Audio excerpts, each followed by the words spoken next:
Hey guys, welcome to another Gauging Gadgets Vivomove HR tutorial video. In this video I'm going to show you how to calibrate the watch hands on the Vivomove HR.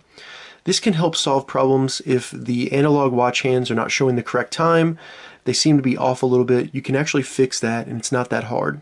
So let's go ahead and get started. The first thing we need to do is activate the Vivomove HR and then just do a long press on the watch face.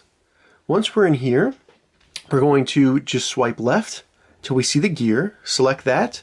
Then we're going to swipe left until we see a clock with a gear. So this is going to be the actual watch face settings.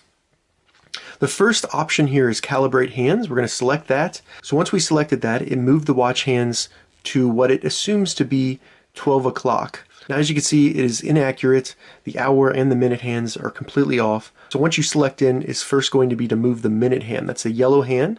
And we'll do that by just selecting the arrows in whichever direction is required to get it to point straight up. So as you can see, you kind of want to play with it. That looks to be the best I can get it. So I'm going to select the check mark. Next, we're going to do the hour. And that's a little bit harder because it's behind the minute, but we can do our best. Just get it a little bit more accurate. Right there.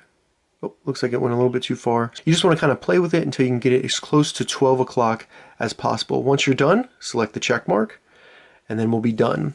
So now the hands have been calibrated, and hopefully it's fixed all of your issues with the analog watch face being incorrect. So that's how you calibrate the watch hands on your Vivomove HR. If you have any questions about this, leave a comment below. I'll get back to you as soon as I can. If you'd like to see more Vivomove HR tutorial videos, check the link in the description. If this video helped you, give it a thumbs up, and please consider subscribing to my channel, Gauging Gadgets, more gadget reviews and tech tutorials. Thank you so much for watching.